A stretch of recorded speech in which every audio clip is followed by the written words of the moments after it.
فرزند زہرا یہ حالات برے ہیں۔ کاشانۂ بصیرت ایک ایسا مکمل یوٹیوب چینل جس پر محروم بصارت کے لیے بالخصوص اور تمام افراد کے لیے بالعموم سینکڑوں کی تعداد میں اسلامی کتب دستیاب ہیں۔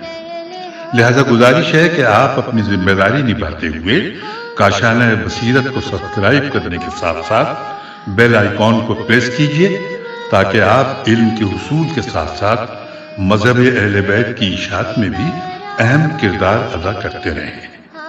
کاشانۂ بصیرت، کاشانۂ بصیرت، کاشانۂ بصیرت۔ فرزند زہرا یہ حالات برے ہیں۔ اعوذ باللہ من الشیطان الرجیم، بسم اللہ الرحمن الرحیم۔ کاشانۂ بصیرت کے عزیز سامعین السلام علیکم۔ معالی الصبتین کی جلد نمبر 2 کی ریڈنگ کا یہ 7واں پارٹ ہے۔ فصل نمبر 12 کا آغاز ہو رہا ہے، جس کا عنوان ہے تاراجی خیام آل رسول۔ پہلی مجلس ہے صفحہ نمبر 153 پر، ہیڈنگ عصر عاشور۔ سید نے اقبال میں لکھا ہے کہ یوم عاشور کا آخری حصہ آل محمد کے لیے انتہائی سنگین تھا۔ ایک طرف انصار، اعزاء اور اقارب کے بے گور و کفن لاشیں سامنے بکھرے پڑے تھے، اور دوسرے اعدائے دین و رسول خیام میں مصروف غارت گری تھے۔ اس وقت کے حالات لکھتے ہوئے قلم تھر تھرا جاتا ہے، دل ڈوب ڈوب کر ابھرتا ہے اور ابھر ابھر کر ڈوبتا ہے، ہول سے اٹھنے لگتے ہیں۔ کہاں امن و سکون کی عزت مآب شہزادیاں اور کہاں یزیدیوں کی ستم جویارانہ درندگی۔ ایک طرف حزن تھا، غم تھا، رنج تھا، دکھ تھے، مصائب تھے، اور دوسری طرف ابن سعد اور ابن زیاد کا تقرب حاصل کرنے کی خاطر ظلم و ستم اور جور و جفا کے نت نئے طریقے ایجاد کیے جا رہے تھے۔ نفس المحموم کے مطابق عصر عاشور کو کھڑے ہو کر نبی کونین حضرت علی امام حسن اور دختر رسول کو سلام کر کے انہیں تعزیت کرو، اور تعزیت کرنے کے بعد بارگاہ خالق اور خدمت نبی و ائمہ علیہم السلام میں اپنی کوتاہی پر معذرت کرو کہ حق عزاداری ادا نہیں کر سکا۔ تمام دن بالعموم اور عصر عاشور کو بالخصوص اس طرح ہونا چاہیے کہ جیسے کوئی اپنا عزیز ترین آنکھوں کے سامنے پڑا تڑپ رہا ہو اور آپ اسے دفن تک کرنے کی طاقت نہ رکھتے ہوں۔ مؤلف کہتے ہیں کہ سلام اور پرسہ دینے کے بعد تجدید حزن و علم کرنا چاہیے، جتنے آنسو بہہ سکتے ہوں بے دریغ بہانا چاہیے، سینہ زنی کرنا چاہیے، اور پسر مردہ عورت کی طرح دھاڑے مار مار کر گریا کر کے گریبان چاک کرنا چاہیے۔ اس وقت کا تصور کرنا چاہیے کہ جب 3 دن کی پیاسی بنات زہرا کے سامنے بھائیوں، بیٹوں اور عزیزوں کی لاشیں تھے اور یزیدی مسلمانوں کے خیام پر لوٹ مار تھی۔ حقیقت یہ ہے کہ وہ مصائب یہ ہیں کہ جن کی برداشت سے پہاڑ عاجز ہیں، جن کا تذکرہ کرنے سے بچے بوڑھے ہو جاتے ہیں۔ یہی وہ شہزادیاں ہیں جن کے ملائکہ خادم تھے، صحابہ نوکر تھے۔ حمید ابن مسلم سے مروی ہے کہ جب فوج ملاعین خیام ذریت رسول کی طرف بڑھی تو میں نے یہ فوج یزید کے ہمراہ مستورات میں سے بنی بکر ابن وائل کی ایک عورت کو دیکھا جو تلوار بدست آگے بڑھی، خیام میں آئی اور بنی بکر کے سپاہیوں سے مخاطب ہو کر کہنے لگی، اے آل بنی بکر ابن وائل، تمہیں شرم نہیں آ رہی کہ کیا دیکھ رہے ہو؟ زہرا زادیاں لٹ رہی ہیں اور تم بے شرم بنے ہوئے کھڑے تماشا دیکھ رہے ہو۔ ابن تما کا بیان ہے کہ مجبور سعدانیہ جب چادروں کے بغیر با پرہنہ چلتی ہوئی خیام سے باہر آئیں تو نبی اکرم کو مخاطب کر کے جن مرثیہ جات سے بیان کر رہی تھیں جگر پھٹ جاتے تھے اور کوئی شریف سننے کی تاب نہ لا سکتا تھا۔ بہار میں علامہ مجلسی نے لکھا ہے کہ فاطمہ بنت حسین سے مروی ہے کہ میں در خیمہ پر کھڑے ہو کر اپنے بابا اور بھائیوں کے بکھرے ہوئے پارا پارا بے گور کفن لاشیں دیکھ کر سوچ رہی تھی کہ اب امت نبی ہمارے ساتھ کیا سلوک کرے گی۔ کیا اموی سپاہی ہمیں قیدی بنائیں گے یا ان کے انتقام کی آنکھ بجھ چکی ہے؟ ابھی یہی سوچ ہی رہی تھی کہ میں نے گھوڑ سواروں کی ایک دستے کو اپنی خیام کی طرف بڑھتے ہوئے دیکھا، جن کے ہاتھوں میں نیزے تھے اور زبان پر ذریت رسول کے خلاف نازیبا کلمات تھے۔ میں جلدی سے پیچھے کو ہٹی، یہ دستہ خیام میں گھستا چلا آیا۔ میں خیمے بدلتی رہی، تمام سادانیاں خیمے بدل رہی تھیں اور گھوڑ سوار دستہ نیزہ بدست تعاقب میں تھے۔ کسی ظالم نے ہم سے چادر مانگی تک نہیں، جو بھی قریب آتا تھا نیزے کی انی سے چادر اتار لیتا تھا۔ ہر بیوی نیزے کی انیوں سے زخمی ہو گئی، کسی کا سر زخمی ہوا اور کسی کی پشت مبارک کے خون سے قمیص لال ہو گئی۔ تمام زہرہ زادیاں و جدہ ہائے نانا و اماں ہائے اماں، اما من مجیر بجیرنا، کوئی ایسا نہیں جو ہمیں چادر ہی واپس لا دے۔ میری طرح ہر بیوی لرز رہی تھی۔ میں نے دائیں بائیں دیکھا، کسی کو کسی کا خیال نہیں تھا۔ کوئی بیوی اپنے سر کے بال ہاتھوں سے چھپاتی پھر رہی تھی اور کوئی بیوی خاک کربلا سر پر ڈال کے بالوں کا پردہ بنا رہی تھی۔ میں خیام بدلنے میں تمام بیویوں کے آگے آگے تھی۔ میں نے پیچھے مڑ کر دیکھا تو تمام بیویاں سر برہنہ ہو چکی تھیں۔ ایک میرے سر پر چادر تھی کہ اتنے میں ایک ظالم نے میرے کندھے پر نیزہ مارا۔ میں نے بے ساختہ وا محمدہ کہا، دوسری بار نیزے کی انی سے میری چادر لے لی۔ میں غش کھا کے گر پڑی۔ جب مجھے افاقہ ہوا تو اس وقت میرا سر میری پھوپھی ام کلثوم زینب کی گود میں تھا اور وہ فرما رہی تھیں، بیٹی ذرا اٹھو تو بہت دیر ہو گئی، بچوں کو تلاش کریں، خیام میں آگ لگی ہے، کم سن بچوں کو تلاش کرنا ہے۔ میں نے آنکھیں بند کیے عرض کیا، پھوپھی اماں، کیا کوئی کپڑے کی دھجی ہے جس سے میں اپنا سر ڈھانپ سکوں؟ پھوپھی نے جواب دیا، بیٹی ذرا آنکھیں کھول کر دیکھو، اگر تیرے سر پر چادر نہیں تو تیری پھوپھی کا سر بھی تیری طرح بے چادر ہے۔ میں نے آنکھیں کھولیں، پھوپھی کے پیچھے پیچھے چلنے لگی۔ یہ دیکھ کر حیران رہ گئی کہ پھوپھی کی پشت کی طرف سے تمام قمیص خون آلود تھی۔ اس کے بعد دوسری مجلس ہے، صفحہ نمبر 157، اموی مسلمان خیام اہل بیت میں۔ بہار کے مطابق اموی مسلمانوں کی فوج جب خیام آل نبی میں آئی تو ان کی قیادت شمر کر رہا تھا۔ شمر نے اعلان کیا کہ خیام میں چلے جاؤ اور جس کو ملے جو ملے لوٹ لو۔ حکم ملتے ہی تمام سپاہی خیام پر ٹوٹ پڑے۔ بڑی بیویوں نے تو دوڑے ہوئے اپنے تمام زیورات اتار کر پھینک دیے، البتہ کمسن بچیوں کے گوشوارے اور خلخال جس درندگی سے اموی مسلمانوں نے اتارے، اس کا تصور تک کرنے سے رونگٹے کھڑے ہو جاتے ہیں۔ کسی بچی کے کان سے گوشوارے اتارے نہیں گئے بلکہ گوشوارے میں ہاتھ ڈال کر کھینچ لیے گئے۔ ہر بچی کے کان بھی زخمی ہو گئے۔ حمید ابن مسلم کہتا ہے کہ میں سب کچھ دیکھ رہا تھا، میں نے تمام مستورات کو دیکھا، خواہ کمسن بچیاں تھیں یا بڑی بیویاں۔ کسی مستور نے نہ تو پشت اقدس پر نیزے اور تازیانے برسانے پر شکوہ کیا، نہ احتجاج، اور نہ ہی زیور چھیننے پر کوئی احتجاج کیا۔ البتہ جب سروں سے چادریں نیزوں کی انیوں سے اتاری گئیں تو ہر مستور نے چادر کو اپنے قابو میں کرنے کی کوشش کی، اور اس کوشش میں میں نے دیکھا کہ کوئی چادر کسی سپاہی کے ہاتھ میں سالم نہیں آئی۔ ایک مرتبہ نیزے سے اتارنے کی کوشش کی تو چادر کا ایک حصہ نیزے کی انی کے ساتھ سپاہی کے ہاتھ میں آ گیا اور دوسرا بیوی کے ہاتھ میں رہ گیا، جس سے ان مستورات نے سر چھپا لیے۔ ان ظالموں نے دوسری مرتبہ کوشش کی تو چادریں تقسیم ہو کر ان کے ہاتھوں میں آئیں، حتیٰ کہ نہ بیویوں کے پاس کچھ رہا اور نہ سپاہیوں کے ہاتھ قابل استعمال چادریں آئیں۔ جتنی بیویاں بھی بوقت غارت گری زخمی ہوئی تھیں وہ سب کے سب چادروں کی قربانی دیتے دیتے زخمی ہوئیں۔ کئی بیویوں کے ہاتھوں سے خون فوارے کی مانند ابل رہا تھا۔ امالی شیخ صدوق کے مطابق جناب فاطمہ سے مروی ہے کہ ایک شخص میرے خلخال بھی اتارتا رہا اور روتا بھی رہا۔ میں نے کہا، ظالم اگر لوٹتا ہے تو روتا کیوں ہے؟ اس نے کہا، اپنی بد نصیبی پر رو رہا ہوں، دختر رسول کا زیور چھین رہا ہوں، اگر روؤں نہیں تو اور کیا کروں؟ میں نے کہا، تو پھر لوٹ کیوں رہا ہے؟ اس نے کہا، لوٹ اس لیے رہا ہوں کہ اگر میں نے نہ لیے تو کوئی اور لے جائے گا۔ ابو مخنف نے لکھا ہے کہ شمر کی قیادت میں جو فوج آئی تھی اس نے خیام میں موجود تمام سامان لوٹ لیا، تمام مستورات کے سروں سے چادریں اتار لیں۔ ابھی تک بیویاں اس غارت گری سے نہ سنبھلی تھیں کہ دوسرا دستہ عمر سعد لے کر آ گیا۔ اس نے چیخ کر اموی سپاہیوں کو حکم دیا، کیا دیکھ رہے ہو؟ خیام کو آگ لگا دو، جو بھی خیام میں ہیں ان تمام کو جلا دو۔ بنت زہرا فرماتی ہیں کہ جب فوج کا دوسرا دستہ آیا، میں اس وقت جناب سجاد کے پاس کھڑی تھی۔ ایک نیلی آنکھوں والا شخص خیمے میں داخل ہوا۔ اس نے بیمار سجاد کو چمڑے کے فرش پر پڑے سوتا دیکھا۔ غصے سے اس کا چہرہ لال سرخ ہو گیا۔ چمڑے کے فرش کو دونوں ہاتھوں سے پکڑا اور کھینچا۔ بیمار سجاد خاک پر بحالت سجدہ آ گئے۔ میرے منہ سے بے ساختہ نکلا، اللہ تیرے ہاتھ اور پاؤں قطع کر دے اور آتش جہنم سے پہلے آتش دنیا تجھے نصیب کرے۔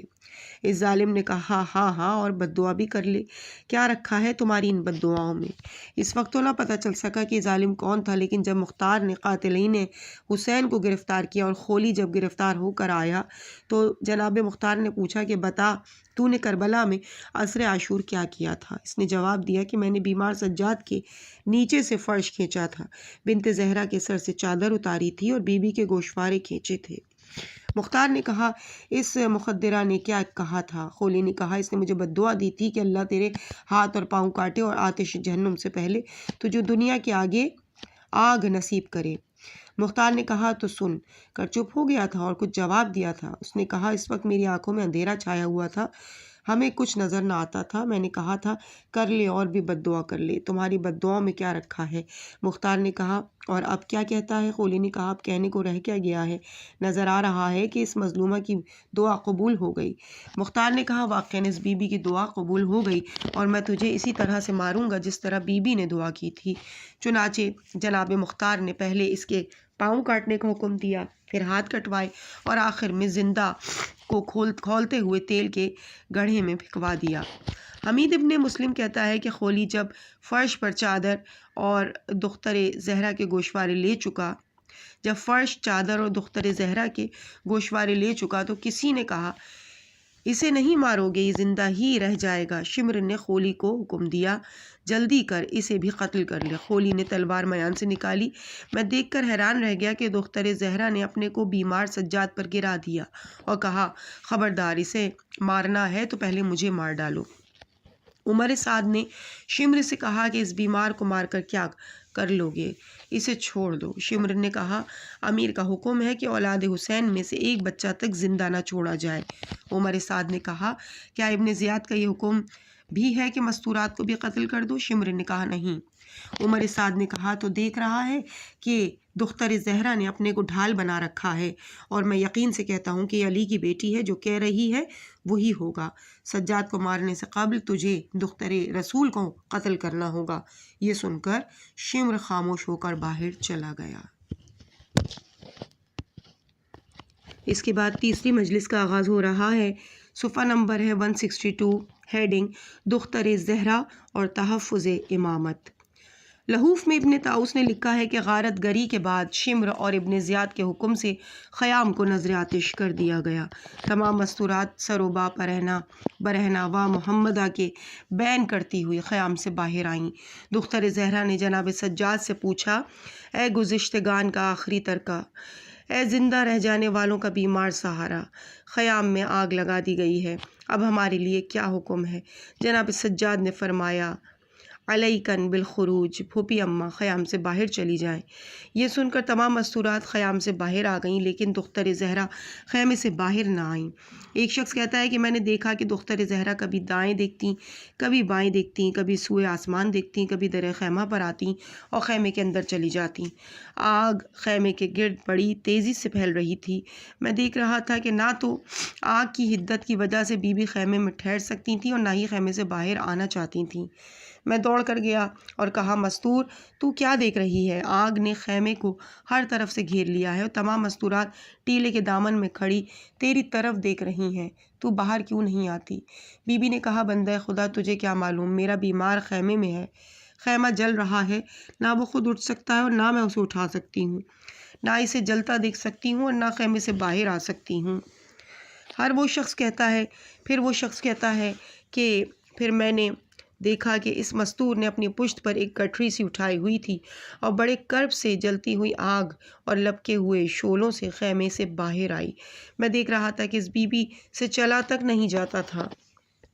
مقتول ابن عربی میں ہے کہ عصر عاشور کو اہل بیت نبی کے 2 بچے جو عبد الرحمن ابن عقیل ابن ابی طالب کے فرزند تھے، خوف اور دہشت اور شدت پیاس سے فوت ہو گئے۔ جب خیام جل گئے تمام مستورات ایک ٹیلے کی اوٹ میں آ کر بے سہارا ہو کر بیٹھ گئیں، لیکن دختر زہرا نے بچوں کو شمار کرنا شروع کیا۔ جب بچے گنے گئے تو سعد ابن عبد الرحمن ابن عقیل اور عقیل ابن عبد الرحمن ابن عقیل ابن ابی طالب نہ ملے۔ بی بی تنہا ان کی تلاش میں جانے لگیں۔ جناب فضہ نے عرض کیا، بی بی اگر اجازت ہو تو میں بھی ساتھ چلوں۔ بی بی کی اجازت سے جناب فضہ بھی ساتھ چلیں۔ صحرائے کربلا میں ایک جگہ آ کر دیکھا دونوں بچے ایک دوسرے کے گلے میں باہیں ڈالے اور ایک دوسرے کے لبوں پر خشک لب رکھے ہوئے سو رہے تھے۔ سورج غروب ہو چکا تھا۔ بیویوں نے پہلے تو جگانے کی کوشش کی۔ جب بچے نہ جاگے تو دونوں مستورات نے بیٹھ کر دونوں بچوں کو ایک دوسرے سے جدا کیا۔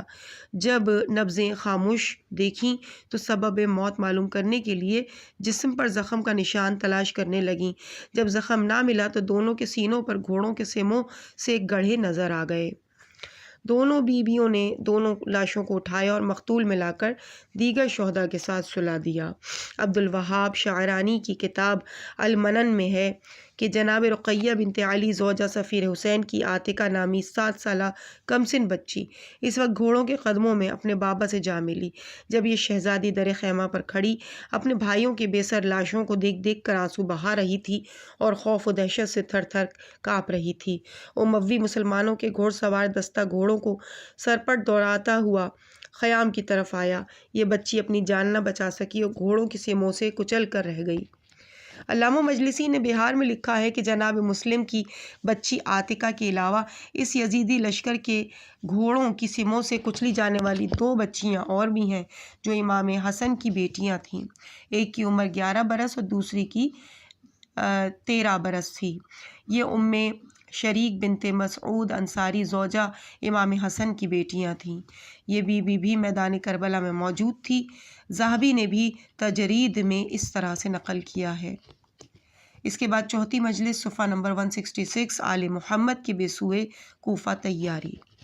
لہوف میں ابن طاؤس نے لکھا ہے کہ عمر سعد نے 11 کا دن پورا اور 12 کا دن زوال آفتاب تک کربلا میں گزارا اور 12 محرم کو کربلا سے بے سوئے کوفہ مع سرہائے شہداء اور اسیران دختران زہرا کے اعظم کوفہ ہوا۔ اسرار الشہادہ میں علامہ دربندی نے نقل کیا ہے کہ عمر سعد نے تمام زہرا زادیوں کو بے پالان کے اونٹوں پر سوار کرنے کا حکم دیا۔ اونٹ لائے گئے، ہر طرف سے اموی مسلمان کھڑے ہو گئے۔ دختر زہرا نے عمر سعد سے مخاطب ہو کر فرمایا، اے فرزند سعد اللہ، تجھے دنیا اور آخرت میں روسیا رکھے، کیا تو ان بددعاشوں کو دیکھ رہا ہے کہ ہمیں بے پالان کے اونٹوں پر سوار کرائیں؟ تجھے نہیں معلوم کہ ہم رسول عالمین کی امانتیں ہیں؟ انہیں کہہ دے کہ یہ ہٹ جائیں، ہم ایک دوسرے کو خود سوار کرا لیں گے۔ عمر سعد نے یزیدی مسلمانوں کو دور ہو جانے کا کہا۔ اس کے بعد دختر زہرا نے ایک ایک بی بی کو اونٹ پر سوار کروایا۔ تمام مستورات سوار ہو گئیں تو جناب فضہ، جناب سجاد اور دختر زہرا بچ گئے۔ بی بی نے جناب فضہ کو بصد منت سوار کیا۔ اب بی بی نے دائیں بائیں دیکھا تو کوئی نظر نہ آیا۔ جناب سجاد سے فرمایا، بیٹے آ، میں تجھے سوار کرواؤں۔ جناب سجاد نے عرض کیا، نہیں پھوپھی جان، مجھے تو ان میں سے کوئی بھی سوار کرا دے گا، آپ کو میں سوار کرواؤں گا۔ جناب سجاد لرزتے لرزتے اونٹ کے قریب آئے، تھر تھراتے ہوئے گھٹنا جھکایا، عرض کی، پھوپھی جان، میرے گھٹنے پر قدم رکھ کر سوار ہو جائیے۔ بیماری، ہاتھوں میں رسیاں، پاؤں میں بیڑیاں اور گلے میں توق کی وجہ سے برداشت نہ کر سکے۔ 3 مرتبہ کوشش کی لیکن سوار نہ کرا سکے۔ شمری منظر دیکھ رہا تھا۔ گھوڑا دوڑا کر قریب آیا اور جناب سجاد کی پشت اقدس پر تازیانوں کی بارش کر دی۔ جناب فضہ نے اپنے کو اونٹ سے گرا دیا، جلدی سے قریب آئیں، اپنا گھٹنا جھکا کر دختر زہرا کو اونٹ پر سوار ہونے میں مدد دی، پھر خود جیسے تیسے اونٹ پر سوار ہوئیں۔ جناب سجاد کو ان اشقیاء نے اونٹ پر بٹھایا تو بے پالان کے اونٹوں پر آپ سنبھل نہ سکے۔ عمر سعد کو بتایا گیا کہ فرزند حسین بیماری، رسیوں، بیڑیوں اور توق کی وجہ سے اونٹ پر نہیں بیٹھ سکتا۔ اس ظالم نے حکم دیا کہ سجاد کے گلے میں رسی لمبی کر کے اونٹ کے گلے سے باندھ دو اور دونوں پاؤں میں رسی ڈال کر اونٹ کے پیٹھ سے باندھ دو۔ اس انداز میں یہ قافلہ یہاں سے کربلا سے سوئے کوفہ چلا۔ 5ویں مجلس سرہائے شہداء کی تقسیم، صفحہ نمبر 169۔ لحوف کے مطابق سر نواسہ رسول تو عمر سعد نے یوم عاشور ہی ابن زیاد کے پاس کوفے بھیج دیا تھا۔ سر لانے والے خولی اور حمید ابن مسلم ازدی تھے۔ دیگر سروں کو جمع کر کے دھونے کا حکم دیا اور قیس ابن اشعث، شمر اور عمر ابن حجاج کے ہاتھوں ان سروں کو دوسرے دن کوفہ بھیجا۔ بہار کے مطابق محمد ابن ابو طالب سے مروی ہے کہ آل رسول کے سروں کی تعداد 78 تھی، یعنی 78۔ جنگ میں شریک قبائل میں بانٹے تھے کیونکہ ہر قبیلہ ابن زیاد کی نظروں میں تقرب حاصل کرنا چاہتا تھا۔ چنانچہ بنی کندہ 13 سر لائے، ان کا سالار قیس ابن اشعث تھا۔ بنی ہوزن یا حوازن کے حصے میں ایک روایت کے مطابق 12 سر اور ایک روایت کے مطابق 20 سر آئے، ان کا سالار شمر تھا۔ بنی تمیم کے حصے میں ایک روایت کے مطابق 17 اور دوسری روایت کے مطابق 19 سر آئے۔ بنی اسد کے حصے میں 16 سر آئے۔ بنی مزہج کو 7 سر ملے اور دیگر تمام شرکائے جنگ کو 13 سر ملے۔ تمام مخدرات عصمت و بنات رسول اسیر کر کے پابند رسن لائی گئیں۔ طبری کی روایت کے مطابق جب خولی سر سید الشہداء لایا تو چونکہ وقت کافی گزر چکا تھا اس لیے دارالامارہ کے دروازے بند تھے، چنانچہ یہ سر کو لے کر اپنے گھر آ گیا۔ اس کی 2 بیویاں تھیں، ایک بنی اسد سے اور دوسری حضرمی سے۔ اس کا نام نواریہ یا نورایہ تھا۔ مالک ابن اقرب کی بیٹی تھی۔ ازروئے تقسیم یہ رات نورانیہ کے حصے میں آئی۔